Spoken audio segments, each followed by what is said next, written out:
Good, Joe. Right? The Okay. JC's here. All right, we can get started. I'd like to call the meeting to order, if I can. Good evening, everybody. This is the Hillcrest Middle School Building Committee. It is January 27th, 2026. It is a little past 7 p.m. It's exactly 7? We are in the town hall. We're in the town council chambers in Trumbull, Connecticut. Good evening, everybody. We'll start the meeting by saying the Pledge of Allegiance. Please stand. Pledge allegiance to the flag of the United States of America, to the republic for which it stands, one nation, under God, indivisible, liberty and justice for all. Okay. Thank you very much. Barbara, would you like to take roll call, please? Joseph Costa. Here. Andrew Lubin. Here. J.C. Sinelli. Here. Bill Mecca. Here. Fran Basbagil. Here. Ann Sather. Here. John Morello. Here. Jeff Alterman. Here. And Mr. Gerber is unavailable. Thank you very much. We do have a quorum tonight. That's just good. Thank you very much for coming out on this chilly, snowy evening. I do appreciate everybody's participation in this building committee. I'd like to go to the next item, which is the approval of the minutes from January 13th, 2026. Could I get a motion to approve? So moved. Andy, thank you. Second. Is that JC? Thank you very much. Any comment or questions on the minutes? No? Okay. Hearing no comments, I'd like to ask for a vote. All in favor, say aye. Aye. Opposed? Abstentions? Motion carries. Thank you very much. At this point, I'd like to open it up to public comment. Is there anybody from the audience that would like to speak? Yes, please come up and identify yourself.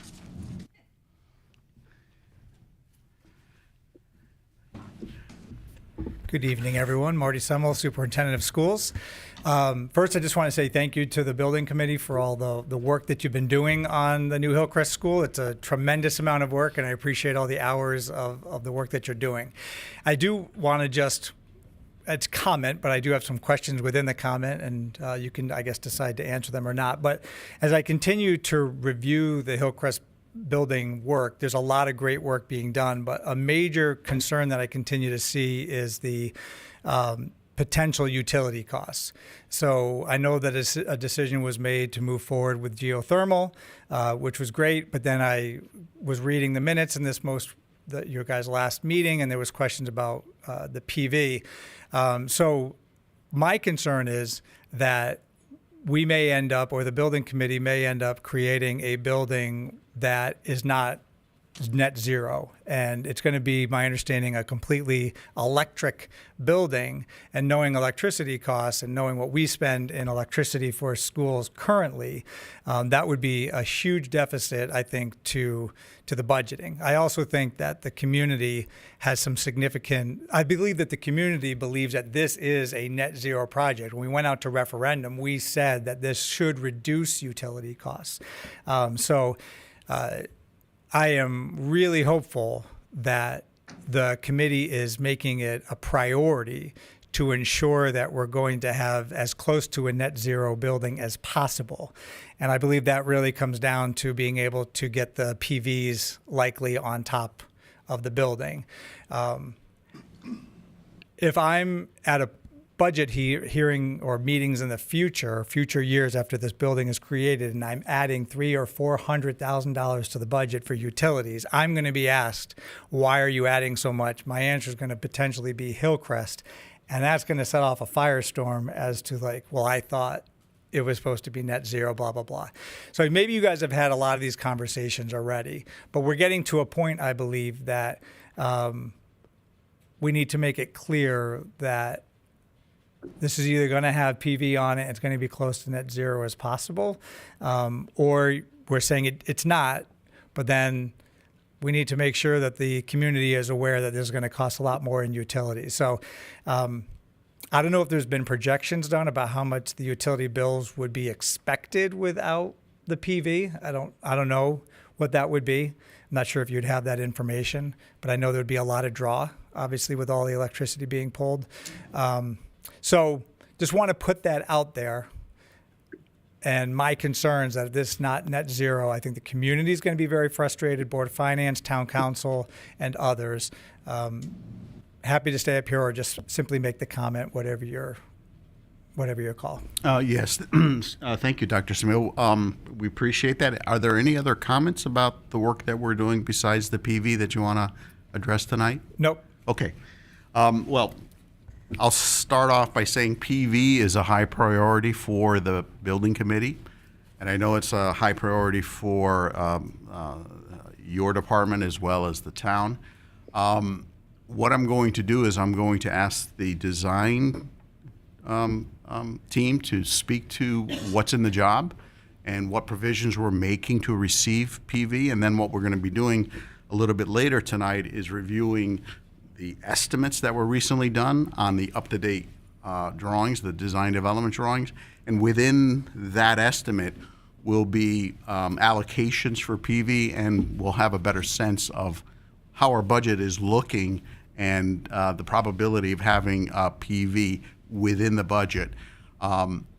There's a lot more work to be done and a lot more budgeting to be done, and these are still only estimates based on everyone's best understanding of what the market is going to be, 6 months from now. But I can tell you that we're going to do everything we possibly can to make sure that this building has PVs on it, and whether that's purchased by the town or it's in some kind of a purchase agreement with a third party, we're going to make sure that we keep your utility bill as little as possible. Net zero is a key goal for our committee. I appreciate it. The one other thing I would say about a purchase agreement, we have over the years have not found purchase agreements to generally be all that beneficial to the district. It has less upfront costs, but really a lot of the value, I believe, goes to the ones who own the PVs, which if it's a power purchase agreement, it would not be the district. So I think that would be the cheaper way to go to get the PVs up there, but I don't think it'd be the most beneficial to the town or the overall utility savings for the town. Yeah, less desirable solution. Right, Got okay. it. So purchasing it is the top priority. Great. Well, thank Okay. you. Appreciate Thank you very it. much, Doctor. Are there any comments from the public tonight that would like to step up? All right. Seeing none, we'd like to go to the next item, which is the review and approval of the invoices. There are no invoices tonight, so we're not spending any money tonight. Thank you very much, Robert. New business. So I'd like to get the architect's project update if I could. Mike? Good evening, Michael Scott from TSKP. I think we're going to switch the order up a little bit tonight. We're going to start with the chair's permission with your owner's project representative, and then with any luck, I'll be able to bring up the rear here. Do we have to change it? The order? No? Okay. I yield my time to my Arcadis partner. Robert, go ahead. Is it showing on the screen now? I think you can just, well, No. can we lower the screen? Oh, no, we're good. We got it up there. Okay. Oh, very good. Good evening, everybody. All right. Let's see. Projecting something? It's on the screen here. Michael, What do you want to do here? How do I I f- think if you just, well, you can do it that way, or maybe No. not. Huh, let's do it this way then. Let's do it the old-fashioned way. I knew I should have used my computer. That's all right. I feel that Let's way. see. Okay. Let's just do it All that right. way, okay? We're good to Alright. go now. Thank Alright. you. A little bit smaller screen here. All right. So, agenda for our update today. We have our project updates, our look-ahead schedules, and then initial discussions on our DD cost estimate reconciliation. So over the last 2 weeks, the majority of the work has just been working with TSKP and their consultant PM&C and Bismarck on the DD cost estimates and the reconciliation. We have some good news to share later on in the schedule. Still working with town departments on collecting the DD document comments, so then we can share that back with TSKP. Make sure that we're heading in the right direction with our as we move into CD phase. And then also Multivista. So we had some increased discussions with Multivista, and we'd like to have them present at the next meeting on what their capabilities are and provide a cost estimate. I'll be talking with Kevin Dion over the next couple weeks to kind of finalize what he would be looking for, because part of their program is also for the end user in the life cycle. So just some of the capabilities they can offer. Yeah, I wonder if you could just explain what Multivista does so Yeah. that the committee understands what you're asking them. So they specialize in multimedia recording of the building. It could be drone flyovers. It could be exterior progressions. It could be take pictures of all the underground before it gets covered. Take pictures of all the in-wall mechanicals before they get covered by the wall. The really neat thing that they do is we give them the documents early on. They take the floor plan. They take their pictures from the same spot every month with a 3D camera, so you get a full view, top from the ceiling down to the floors.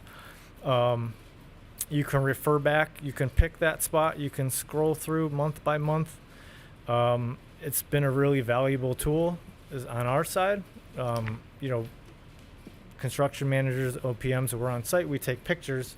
We're not necessarily pinning them to a drawing month by month, right? We're going back to the month. We're scrolling through, and it's a really nice tool. When it's purchased, it's for the life of the building. Unlimited amount of users, so everyone from the Trumbull Public Schools can have an account and go on and have that the capabilities forever. So it's a nice tool to have that is not something in the normal scope of work for a CM or a OPM to do. Yep. All right, looking ahead at our 90-day schedule. So today our big topic is to review and hopefully approve the DD estimates and have approval to move forward with construction documents. We're right at the end of the month, but by the end of this week, we are going to be sending the RFP to Kevin to purchasing for the structural peer review. Also been trying to reach out to connect with the town building official on the third-party code reviewer. Just to make sure that number one, that him and his department don't want to do it themselves, and number two, just some of the things that he'd be looking for in that RFP. So we'll be getting that out soon. We're still comfortably in schedule. Will the fire department also be looking at these as well? Yep. Yeah. So the fire marshal has the documents as of early January, and she's been looking at them. Yep. And there's a reason I ask. Yeah. When we built the last school 20 years ago, the builders didn't check with the fire department, and we had to spend, I think it was $75,000 or $100,000 digging up. Okay. So the fire marshal is going to be involved with the building permit. Yeah. So the documents have been sent to the fire marshal, the police department, Parks and Rec, public school facilities. There might be one more I missed, but I'm trying to reach out to Mr. Dunn in the building department. So in February, we'll be issuing the RFP and looking to approve a bidder by the end of the month, or a consultant by the end of the month. And then into March, we're looking to have phase one construction documents complete, which we would need to have building committee and Board of Ed approval, so we can bring those to the state for a PCR, which is a pre-bid conformance review with the Office of Grants Administration. That would be in early to mid-April. So that's our 90-day look. Also, what we put together here is a phase 1 pre-construction schedule. So this is our roadmap to get to first shovels in the ground for Bismarck. So we had our schedule plan, which was based on all the master schedules and the RFPs for the three consultants up here. And what we have is our current target as we're looking to start right after Trumbull Day. So that June 25th date would be for some site enablement, which would not impact Trumbull Day, but really to start with, getting some earthwork started right after 4th of July. So this has all of our milestones that we need to hit to get there. Are there any questions on the schedule? There's a question. Yeah. Probably not going to use the correct terminology. Yeah. Prior to Trumbull Day, are we going to start seeing like the fences going up and equipment and stuff coming in so they could actually start right after Trumbull Day, or when Trumbull Day ends, that's when we start setting up and then we start construction after? Yeah, I think if anything, it'll be very minimal. It's not going to impact the side of the building, all the fields where Trumbull Day occurs. If anything, it might be some mobilization on the east side of the building. But we'll probably see some things moving in prior to Trumbull Day? I doubt it. Okay. We really want to wait till after. I know we had a previous meeting regarding Trumbull Day. We're going to wait right after it. I think it's that last weekend in June. So we show the 25th, but it's probably right after. Which Yeah. Lock it in on the calendar. Okay, so Trumbull Day is not going to throw you off by more than There's a no few days. There's no Okay. no impact to Okay. the schedule. Yeah. Thank you. I mean, the reason for doing the phase 1 release package would be to get a jump start so we could start foundations before it gets cold, instead of starting everything in October where we're going to have some winter conditions to deal with. So Okay. this would be a great start to the project to get this going early. Thank you. All right, moving on to our DD cost estimate reconciliation. So the summary we have here, we could see with Bismarck's estimate coming in just over 100,000 over our budget, or actually 11,000, almost 12,000 over our approved budget. PM&C, TSKP's consultant, came in a very favorable 116 million and change. It has a variance of 2.1 million, which is against the budget. That's 1.8%. Greg from Bismarck is more prepared to. Here, can I zoom in there? Is that better? Thank you. He's more prepared to talk about maybe more specifics on the estimate and the spreads in the various packages. What we're looking at here is a reconciled average of 117 million, 159,000, and I see I put a comma there, but that's $769. That also includes, we're carrying a design contingency of 5% and cost escalation of 3%.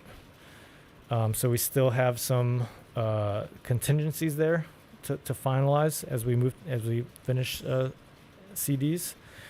Let's clear the committee. The 117 million is inclusive of a design contingency and a cost escalation. That's an Correct. aggregate Yeah. cost. Yes, Okay, good. we're carrying the 8%. It also includes the CM contingency of 3%. It includes the soft cost. Does it? Yes. No, it includes general conditions, all the costs of the CM. So yes, it includes that. So right now with the average reconciled estimates, we are just over $1 million under budget that we're showing. Some of the things that Bismarck is seeing versus PM&C is just local and what they're seeing on recent jobs, but the market appears to be improving and people are going to be hungry. And I know Greg from Bismarck has mentioned this a couple times where Trumbull's in a really great position in Connecticut, where you're drawing from contractors from Fairfield County and Hartford County. Sometimes they don't want to travel too much, but so all good news here. I can go through just a high-level overview of what the cost estimation process is, if anybody wants that. Thank you, Rob. Can you speak to what we have for bid alternates? I'd like to address Dr. Snell's concerns, if you could. If that's not you, then Yeah, I then can- Taisu Kim or Bismarck, I can pull this up. It's whoever it's whoever listed can here. best address that, please. You want to talk about it, Greg? All right. Yeah, I got you. Oh, good. Look at this. I had it ready.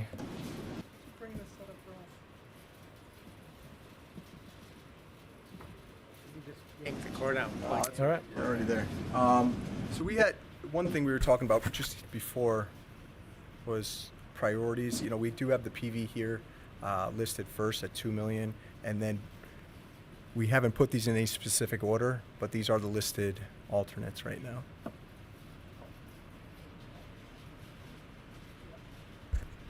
Yeah, so you can see the PV array, the estimators have that at just over $2 million to purchase, which would give the town the best bang for the buck as far as cost. So it's most cost up front, but life cycle cost would be the best way to go.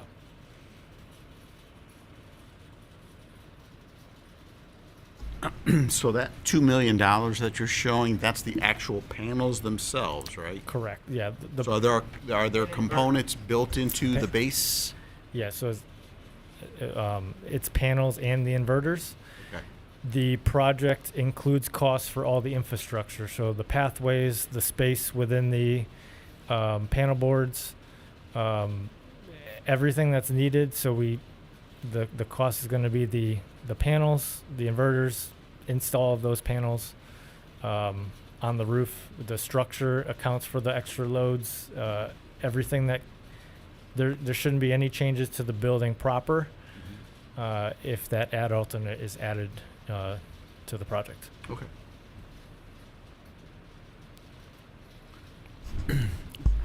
Are there any questions about the bid alternates and what they are? Any questions at all from the committee? No? Okay. All set? Yep. Thank you. All right.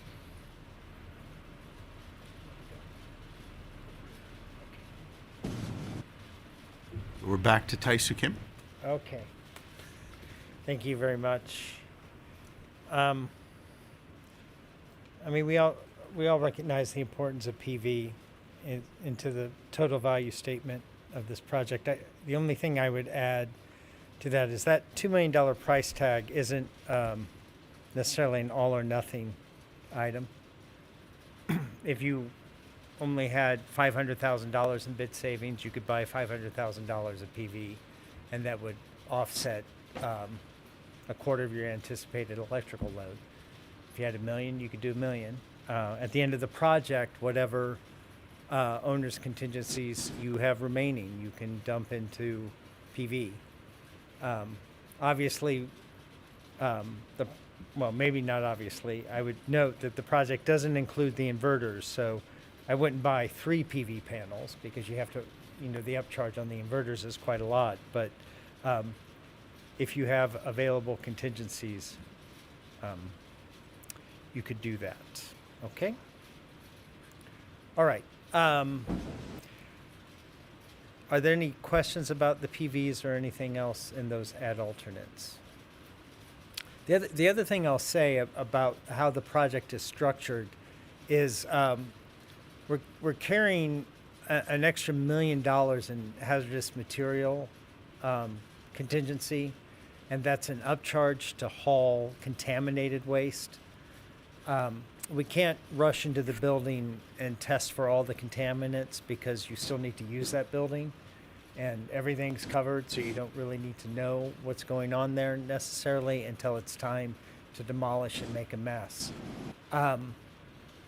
it's an old building, so there's a full range of things underneath the surfaces that your students touch on a daily basis that would potentially need to be addressed.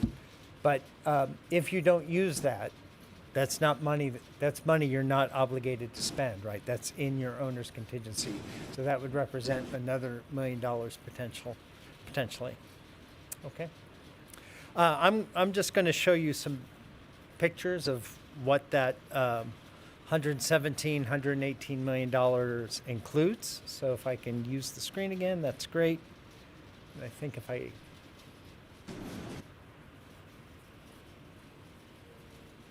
interesting.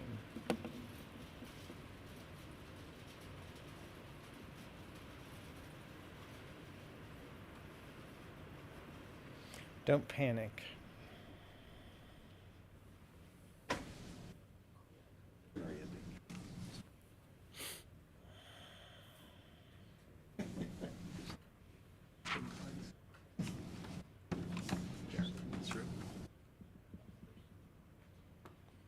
We'll do it this way if you don't mind. There we go. Okay. I'm just going to go through a quick rundown of the site plan that's currently under review with inland wetlands, talk about the exterior of the building, do a speed run through the floor plans, and then show you a little more detail of what's in the interior environments. By and large, I would say that this project is proceeding in a very orderly fashion. We haven't had any quick changes in the design direction. Everything's been incremental and methodical, and that doesn't always happen, but it seems like we're getting good, timely input from all parties that allows us to proceed in an orderly fashion. Much of what you see here tonight probably won't look like it's changed much. I would tell you that that is a good thing, right? When things change, it's because we're over budget or some other concern that wasn't taken in account at schematic design or earlier during the pre-referendum work needed to recalibrate the project. So the site plan hopefully looks very much like we all understand it. The building more or less sits over the pit. We're going to shift this baseball field over here a little bit, and we'll keep much of the existing service yard in place. You can see the outline of the existing building very lightly here.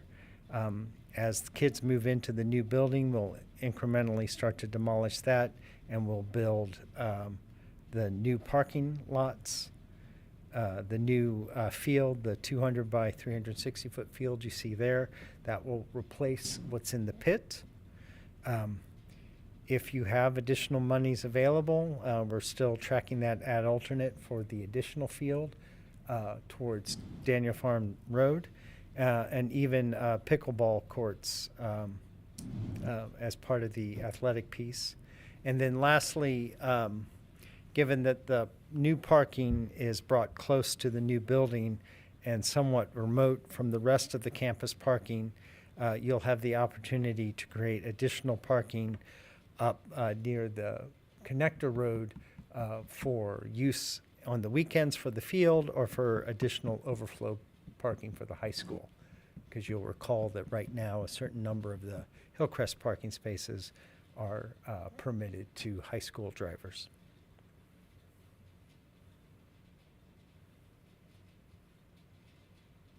The exterior of the building hopefully looks very much the same as to what we've discussed in the past.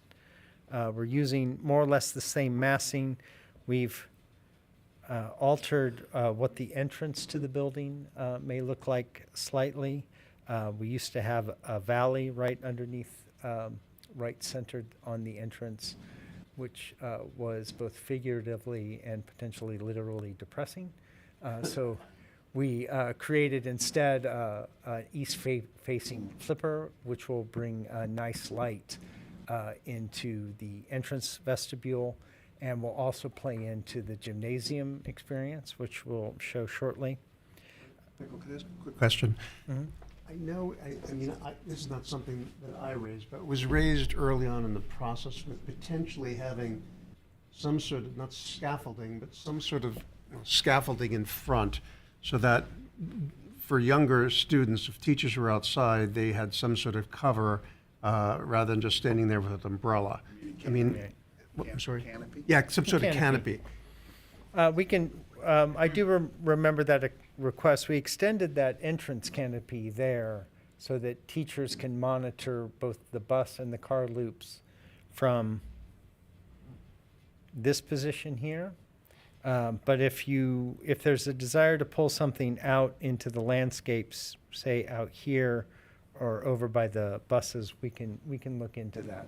I would ask, like, excuse me, because when teachers are out monitoring the students coming in and getting on the buses in the afternoon, you're going to want to be closer to where the buses are. Could there be some sort, to bounce off what Andy was saying, some sort of canopy? It doesn't have to be anything enormous. It doesn't have to be the whole length of the sidewalk, but kind of like where the first or the second bus is in line in that picture, some sort of covering for staff that's outside. Yeah, we'll work with the educators for the right size and right placement. Okay, And thank whether you. it's closer to the buses or maybe around the flagpole so it can serve both sides, we'll work through that with the educators. The planetarium still figures prominently into the front door of the building. And actually, as you come off of Daniels Farm, other than the silo and the ag school, will be sort of the target that you aim at to approach this school. Cafeteria opens out to the east, to the fields to the east, and then you can see the 3-story classrooms beyond with the views out to Long Island Sound and the greater Trumbull Valley. From the reverse angle, this is from the JV baseball field, looking up towards the ag school. You can see in red there. You can see the 3-story classroom building with the science rooms or the flex room connectors between them. And you can see an amphitheater feature that moves around the back and negotiates the slope down to the building, and the cafeteria on this side of the building as well. The building materials that were priced more or less match the materials that we showed you. That ground face CMU block that is the scale of a brick, which forms the plinth of the building, so everything that touches the ground is masonry, and then the upper stories are the fiber cement panels or the standing seam metal panels, and then the warm color you see there is that wood phenolic panel rain screen. Michael, if I can, just real quick, where would be like the fire exits for the students in the building? It's probably going to be easier for me to show you that in plan, if you don't mind. Okay, no problem. Does that sound good? Yep, no, totally fine. Okay. Thank you. So, because I'm listening, I'll show you a plan. Let's talk about the front of the building. The 1-story piece in front, which sits right on the precipice of the pit, just for reference. The nanatorium, the edge of the nanatorium is just north of the flagpole up here. This is all of a vast majority of all the shared program in the building. So that gray bar that runs down the middle is the phys ed program, the performing arts program, the kitchen and the cafeteria. That's all under that first undulating roof. In front of it is that 1-story addition, which is the aggregated administrative suite. That's pretty much in the potent position for the entrance of monitoring the entrance and exits out of the building. And then to the right-hand side is the tech ed and planetarium piece, where consumer arts, technical education, and robotics are all ganged together. And then the planetarium with its esports program is also added there. Behind that undulating roof is another one-story addition, which is support space for the athletic program, and then the music practice spaces and a little bit of faculty dining. That more or less functions as its own independent building. Let's see if I can get fancy here. That divides the building into two entities. There'll be a retractable firewall there. But for egressing out of this portion of the building, which has some of your heaviest fire exit loads because of the large assembly spaces, visitors to the building either go directly out the front of the building or they exit to the east and west along those tan corridors. Okay?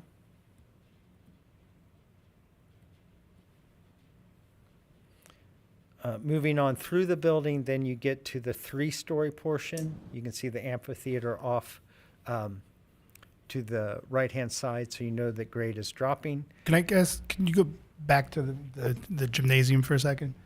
Where they have the PE offices and the locker rooms, are those connected so the PE teachers can easily just get from their office into the locker room, or do you have to like go through the hallway and go all the way around? I don't think they're connected right now. There's some limited monitorability of the changing rooms from the PE office. Is there a way that they could have more direct access? Well, we can look at the plan. Okay, there. thank you.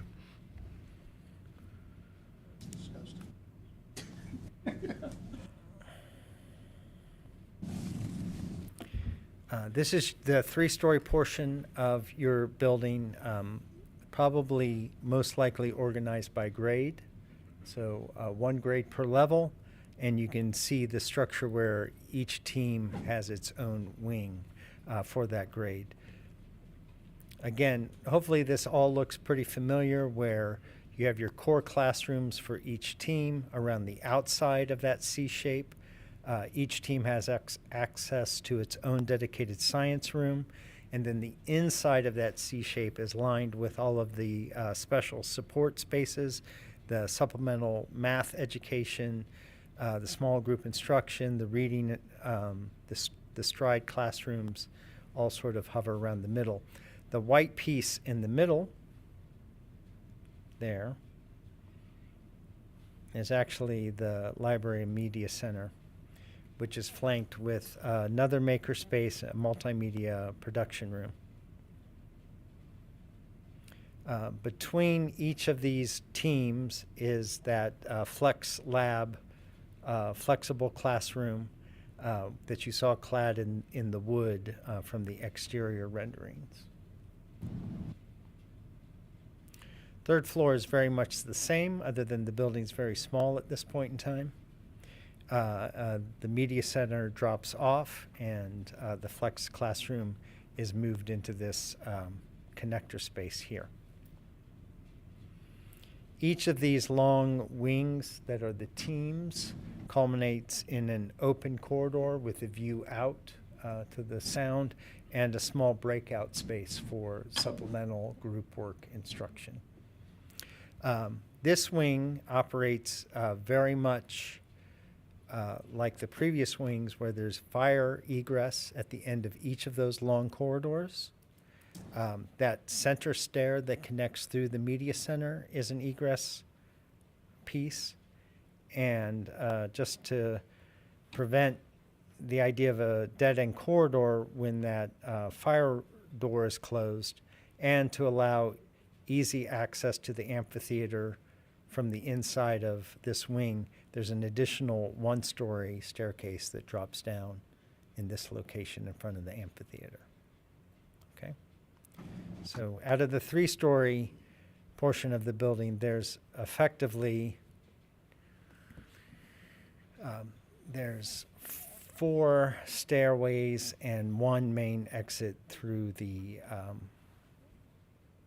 there's 4 main stairways down through the building. It's still 2 elevators, Michael? So far, still 2 elevators. One, you can see the white X's. Yep.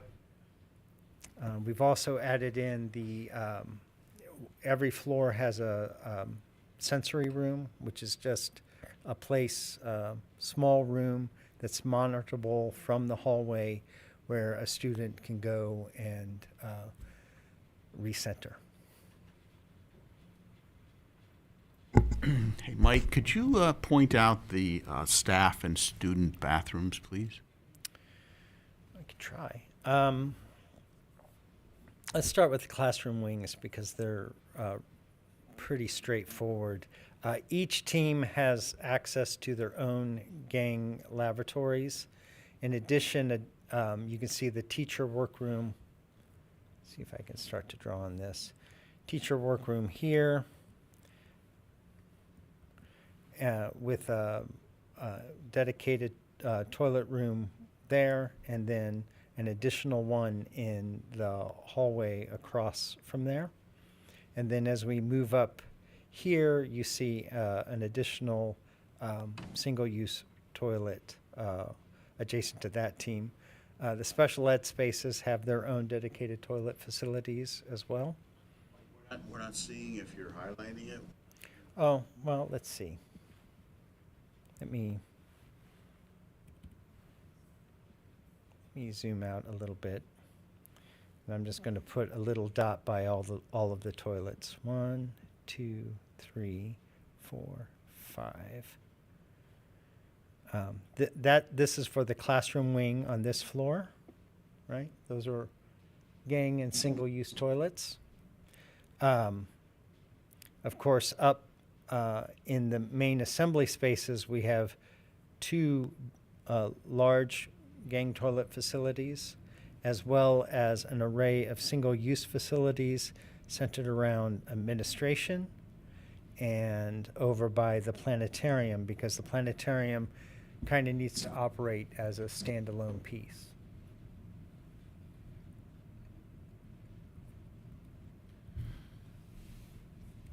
How about roof access and mechanical room locations? Good question. I'm glad I looked at these floor plans See? before the meeting. Test. The main mechanical room is on the lower level, more or less in the neck between the 2 and 3 stories. So this is the main room here, okay? This will aggregate all of the incoming electrical service, the incoming water service, both domestic and fire, as well as all of the geothermal piping comes in to and through this space. It is not the main IT space. The main IT space is further down. Oops. And then, John, we have, I'm just going to go to the 3rd floor. We have a range of mechanical closets that are accessed from the corridors, right? See these little gray spaces? Those will be those small units that are taking the outside air and adding the heat or cooling to it and distributing it to the classrooms. And the nice thing about that is they're removed from the classroom, sound out, isolated from the classroom, and if you need to work on them, people can still be in the classroom while you access them. Got it. That's more or less what's going on. I will tell you that the main level assembly spaces are a little more complicated, where we have some mezzanines in these areas and these areas to put some of the air handling equipment. And other than that, we continue to have mechanical rooms here and here and here and here to service. You will have one large air handling unit on the roof. It's going to sit, just going to erase a bunch of my red marks real quick. It's going to sit above in this area. And you're going to access that by going up the mechanical mezzanine and out an exterior door onto the roof. Okay? Okay. So That- up the mezzanine with what? A ladder? Mhm. Stairs? Mhm.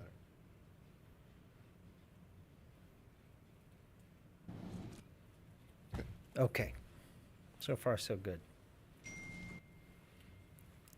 Any other questions about the floor plans before I show you some more pretty pictures? Yeah, Michael. Yes. Really quick, because it wasn't clear as much on the street view, but the planetarium is going to have its own dedicated entrance, right? That was in the plan there, right? Yep. Oh, Zoom to that, Mike? I sure can. Because it's a Here we go. special. Yeah, I'm sorry, my text is getting a little blurry here.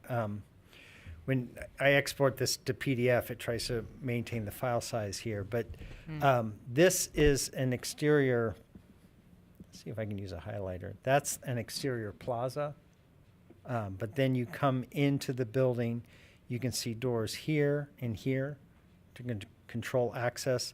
There's one of those dedicated toilet rooms if it's used for after hours. You could also utilize these two gang toilets as well, but it's more, you're more or less restrained here. Whoops. Sorry.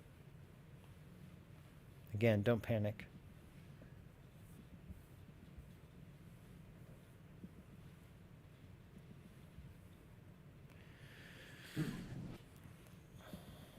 Goodness. That fingering it. Okay. That's the main vestibule into the planetarium. There's a second means of egress that could be used here, but most of the kids are going to come in and out of the planetarium from there. It's an open floor planetarium. I think we're targeting seating of 49 or 50. And then there will be a ring of gaming stations around the edge for the esports program to use.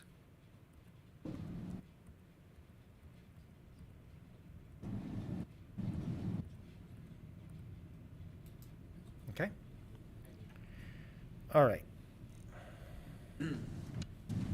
How did I know like the main street hallway, that one's plenty wide. How do the hallways, the width compare through the other academic wings or the unified arts wings of the building? I think you're looking for a real dimensional comparison of what you have now versus what we're giving you. And I don't have those numbers readily available. I can get those to you, and I can get them to Bryant and Katie. Is it wider than what we currently have? I won't say that uniformly, Okay. because that's not true. Some of our corridors are narrower than your biggest corridors. Some of our smallest corridors are narrower than your biggest corridors. Okay. Certainly. But they're all sized for the egress capacity that you have.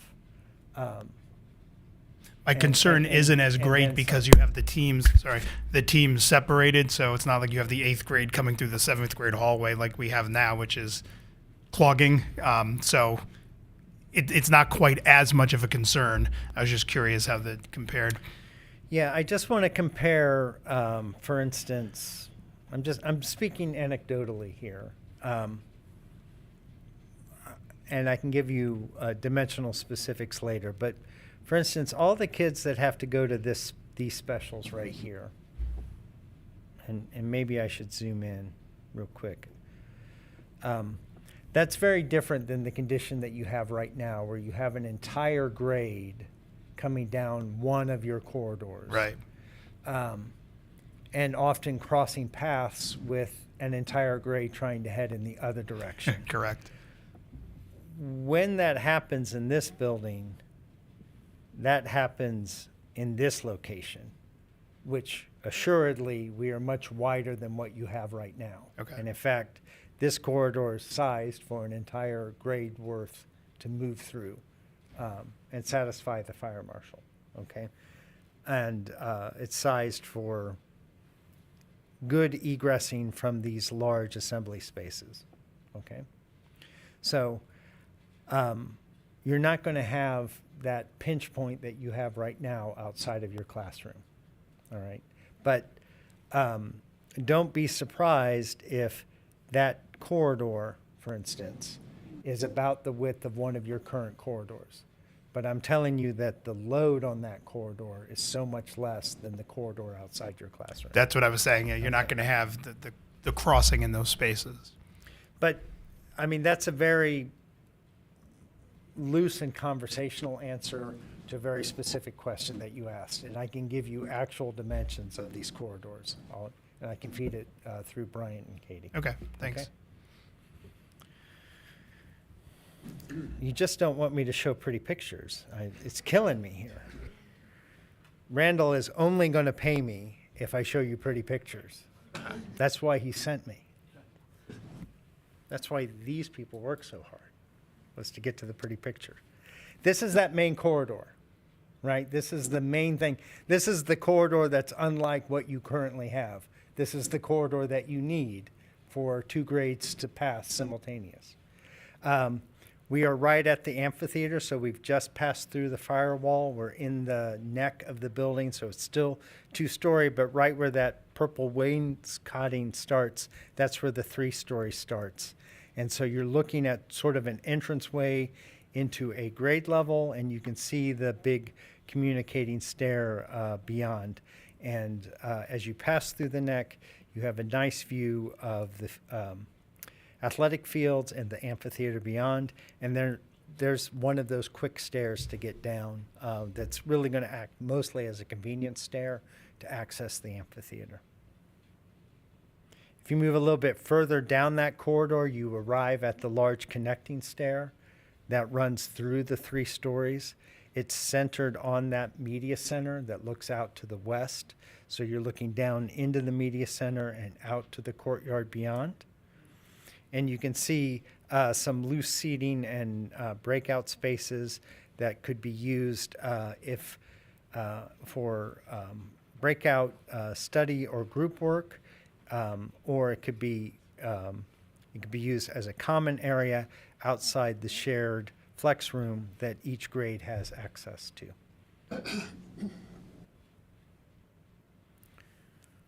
Here's an idea of the gymnasium and what that can look like. We're in the southwest corner of the gymnasium looking towards the main entrance of the building. So above the hawk, behind the backboard, that sort of taupish, yellowish wall shows the clear story skylight flipper that's bringing in light into the main lobby. So that opens up out to the lobby beyond. Is that a curtain in the middle? Is that a dividing curtain? Yeah, Michael? that's Yep. a dividing curtain that will drop down. You can see how the undulating roof is expressed here pretty clearly. That's an acoustic structural deck to help with sound absorption. We'll add additional wall panels above the purple athletic protection pads.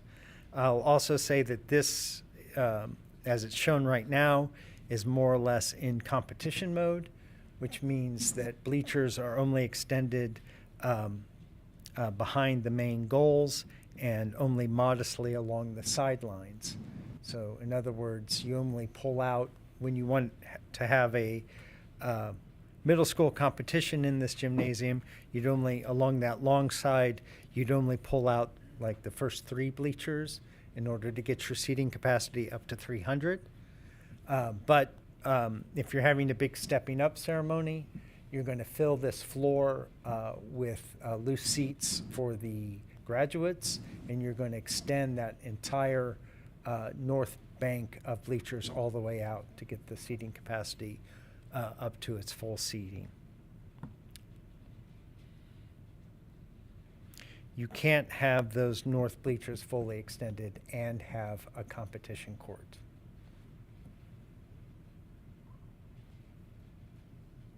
Here's the cafeteria, also looking east out to the plaza and the fields beyond. You can see that we're suggesting a variety of seating options for the students. There's even a lower area off to the right for kind of a different seating arrangement, more like banquet seating in there. The cafeteria is sized for 1/3 of your student population, so we should be able to get you through with 3 lunch waves at the current student count. Again, this is an exposed ceiling, part of that expression of the whole undulating roof that connects all of these spaces together. That's a acoustic structural deck to help with sound absorption. We will no doubt, knowing that middle school cafeterias in particular are probably the loudest architectural spaces I've ever encountered, we will have more acoustic attenuation in that space, just to help with reverb. And lastly, the media center. This is from the first floor of the media center. So the courtyard is to our back. We're looking to that connecting stair and neck. So we're looking towards the east. And beyond, you can see some of those flex rooms. This is, as we said, a 2-story space with an acoustic wood ceiling in the media center that will help complement what we hope to have as some wood furniture for shelving and work services within that space as we move into the furniture and fixture environment. Through that CMU wall is the media production space and some library specialist offices. And then through this wall where the glass is another steam room. Michael, I apologize. Can you go back to the cafeteria for a second? Where would the kids get their food? Where's the kitchen entrance? Behind you. That's Okay. not pretty rendering. That's why I didn't show it. I know, but for logistics' sake, so how big is that space? Can I show you in plan? Sure, that sounds like a great. Let's look at it in plan. Again, I'm so thankful. Sorry. I'm so thankful I looked at these plans before the meeting. I feel like that is it.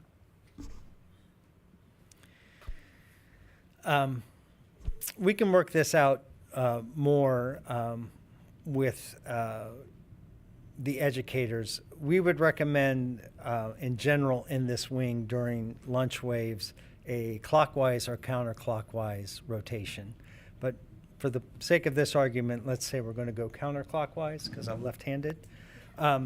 It's likely to assume that students will load in like this and students will exit like this. Okay, so that helps a lot right off the bat, potentially compared to what you have.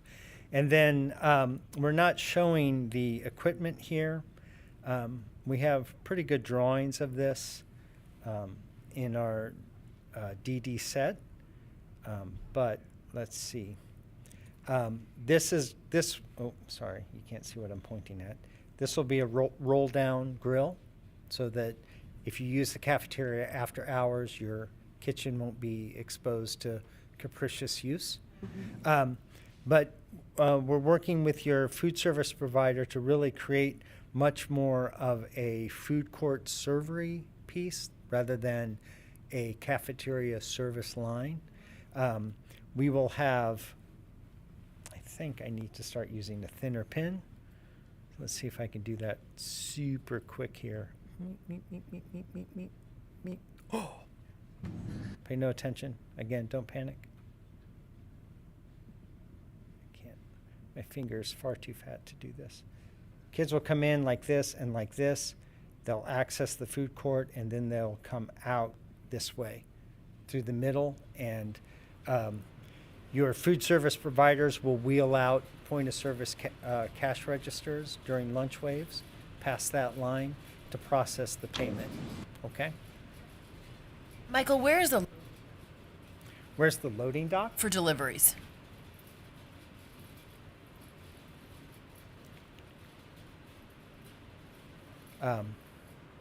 This is the raised loading dock here with a ramp down. There's a dock loader here, and there's some staging area and an office, and then everything comes in for the entire school through that point.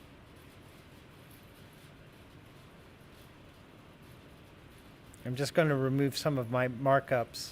And I'm assuming the student lockers are in each academic wing? I couldn't hear you. Student lockers, are they in the academic wings? They are.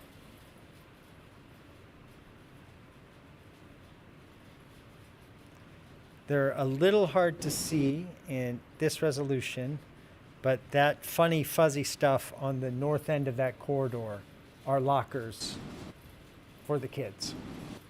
And based on the projected numbers of students, everybody on that team and that wing, there's enough lockers? Okay.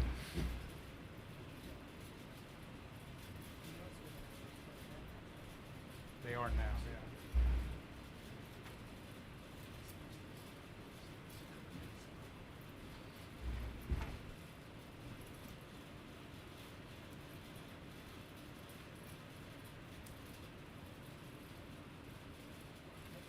Are those teacher workrooms that you pointed out before, is that where you envision like copy machines where we would access those?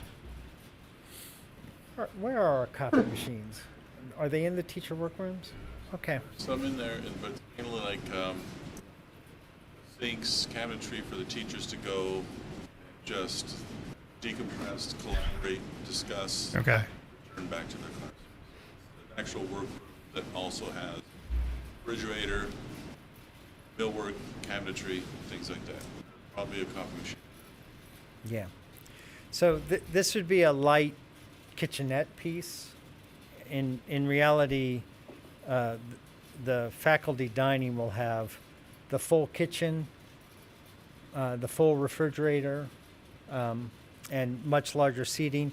I believe that's also where the faculty mailboxes are going to be.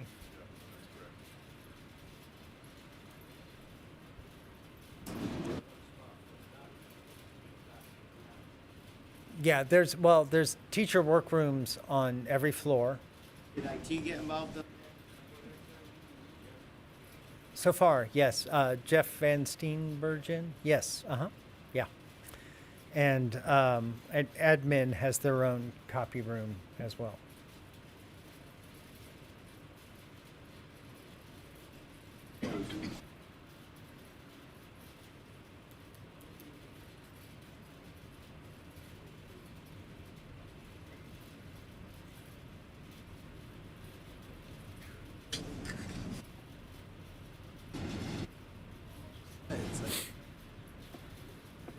Okay. That's all the pretty pictures these fine people prepared for you tonight. Thank you very much. Are there any questions for the design team besides the ones we've just heard? Nope. No? The design development specs and drawings are a copious and impenetrable set of documents. If anyone would like better, more thorough, or soothing narration of those documents, we'd be happy Yeah. to make ourselves available. Mike, I'm assuming you've gone through these with the educators and the user groups and all those folks, right? So Yeah, the they've- Hillcrest faculty have been really indispensable throughout this process, and I mean, even last week, we hit them with 3 quick questions to help make sure we had the scope correct, particularly around the planetarium, and they were quick to respond. So Excellent. very, very proactive group, highly motivated. Fantastic. Thank you very much. Any other questions for Taisu Kim? All right. Thank you very much. Nice job. It's going to be a nice looking school. Appreciate that.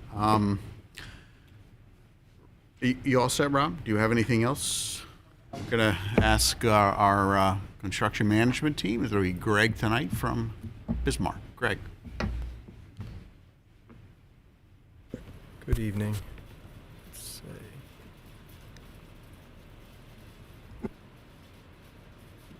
So I'm going to here to bore you guys with some numbers after seeing beautiful paintings and drawings. Yeah, I think so. Thank you.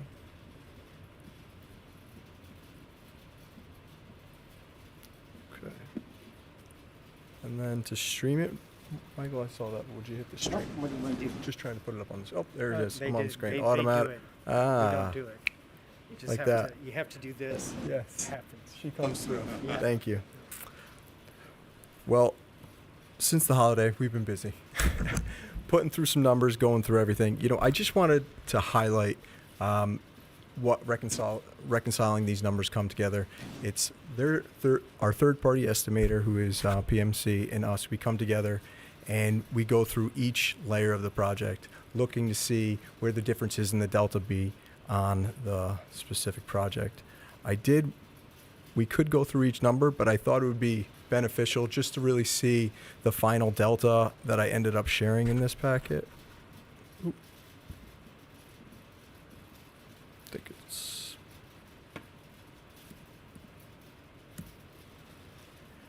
And so here you see the pre-reconciled numbers, and this is from PMC in Bismarck. And when you go over to the right, the difference between the two and the discrepancies we may have. So the big one that jumped out on us here were the foundations. And the reason behind that was the foundations that we saw excavated for over excavation was only at the footings. PMC had it, the entire pit getting cut 5 feet. It wasn't needed. We reviewed that with Langdon, and we felt very confident in our numbers going forth. But that was one of the big discrepancies we had. The next one we had, I just want to highlight a couple. I'm not going to keep you late. I know Fran wanted to watch basketball tonight. Hold on. I think it's B20.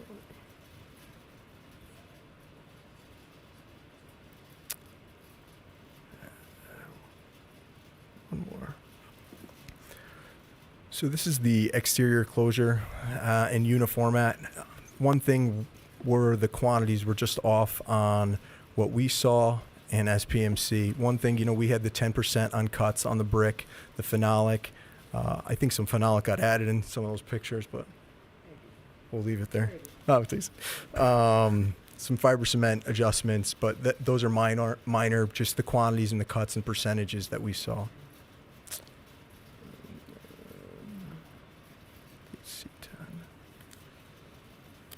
There's another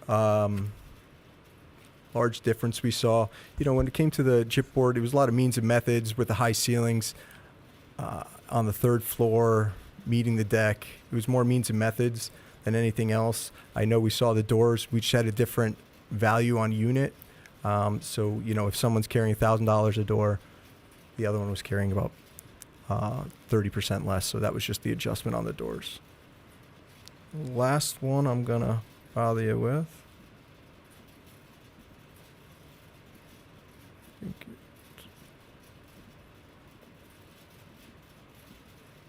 There it is. This was a site prep. We carried just some different items here. Water utility usage. We're going to be carrying a little extra just for all the geothermal wells, and we want to make sure we had that covered.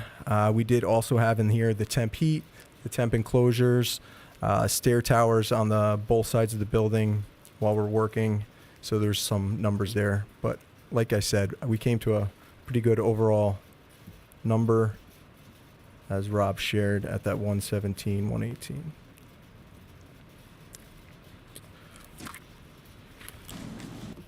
On the horizon for us, we're going to be meeting with CHRO soon to review bid packages, what we're going to be doing set-asides package. I'm setting a meeting with the police department and the fire department just to review our logistics plans. And this is existing conditions. File actual. This is at early enabling phase. See, we didn't want to take too much of your field there, Jeff, for Trumbull Day. Some people might be upset while they're watching the fireworks. So we'll come in here right after, and I have that July 6th, I think is the Monday after July 4th. And this establishes the geothermal well site, maintaining road egress around the future building, coming in and off Daniel's Farm, and this is emergency access coming in and out of the site off that back parking. Yes. Yes, roughly this, the orange is the whole construction area. And, this hasn't been finalized. I haven't reviewed it with the school.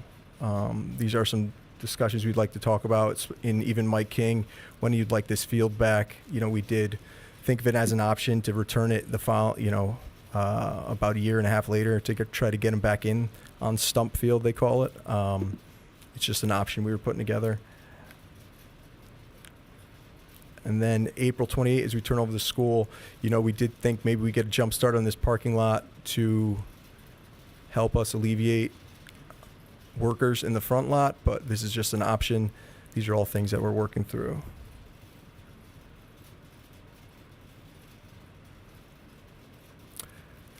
We want to leave this for the temp. Let's see, this shows it better. We're working at the bus loop, how we're going to get the kids into the school when we do move in here in August of 28. This parking lot we don't see being completed, but this is something we are working at, where we're going to have the bus come through. I have another image, not on this up-to-date set, but you have the parking here for the teachers, and then also the bus that is going to come through and go all the way around the building. Okay. Any questions? Yeah, Greg, all this enabling work and the phasing work, this is all captured within the estimates that you showed us earlier today? Yes. Okay, so that's all in there. It's not separate bucket or anything Correct. like that? Okay, thank you. Could I ask one other question? Yeah. And I know everyone probably knows what my question is going to be, but I'm putting it in the earliest package okay. to Critters. capture the rodent situation. It's a critter. arises. It's a critter question. The critter question. Yeah. Again, we just want to make sure we don't open a $140 million building and 3 weeks later we're infested. It's on the top of our list. Okay, thank you. And I would also, if possible, recommend to meet with the head custodian at Hillcrest. He would have some good insights on what the issue is. Okay. Greg, quick question. Yep. Just because I've been dealing with all this snow Yes. the past few days, Yes. there's going to be places for me to pile snow. Correct. With all these fields and Yes, correct. parking lots. I'm and going to give you right curbs here. and It's good. loading good point, docks. John. Yeah. Very good point. Of course. Yes. We will be mindful of any snow that may be playing into our winters here.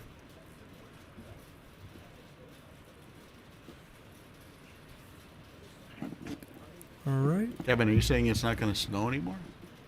That's it? We've got it for the next 10 years? 4 years. Are there any questions for Bismarck? Any other concerns, issues you guys want to bring up? And I suspect that this phasing plan will develop further as the construction documents get firmed up? Correct. Okay. Yep. Yeah, so, at the appropriate time, just give us another update on that, just to see how that thing is Yeah, going. there's just a few meetings we're going to have. Like I said, that we're going to meet with the life safety Yeah. team, the school. So It would help if you could put some dates on some of those phases so that the committee as a whole and the town can understand how it actually works on a date. of course. Okay? All right, thank you very much. Appreciate it. Next item is the date of our next meeting, which is February 10th. We'll be in this room again, right, Barbara? Okay. The other thing I'd like to bring up tonight, given all the snow we've had this last week,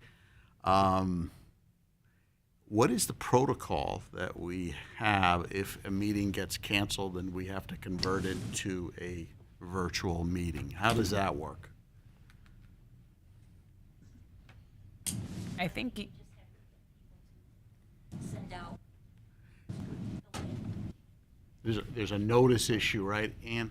I think you can. I mean, I think if the link is provided, everyone can join. Bill Chin, I know, is the one who sends out the invite, so he would be, and he sends it out to both to be a panelist and for the general public. But how much time is needed in advance? I don't think you. I don't think you need to. That's a good question. I'm not 100% sure. Joe, can I chime in? There he is. Council's here. Yeah. Oh, Yeah. where is it? No, Oh, Jim. There Jim. I'm here. Thanks, Jim. There's no significant difference on the notice. It's just a notice of a virtual meeting instead of an in-person meeting. Posted on the website and posted in the town hall, and everyone just has to be coordinated with Bill Chin. So he has availability to Yeah, no, to conduct the meeting. yeah, Jim, the issue is, we have a normal in-person meeting scheduled, and then a snowstorm comes and we have to go virtual or cancel the meeting. I'd prefer to have the meeting virtual rather than canceling, and I just don't know what the protocol is for, town ordinance to allow that to happen. It's just a different notice 24 hours in advance. You just need to put a notice up that it's going to be virtual instead. All right. So we'll keep an eye on the weather, and if necessary, we'll revise the agenda, get it out to everybody, post it, and then we can make the call, right before that. Sound good? Correct. Okay, Yeah. great. Thank you very much. There's no actions that we need for that protocol, right? No. Yeah, we don't need any action. Are there other actions that we need tonight, Robert?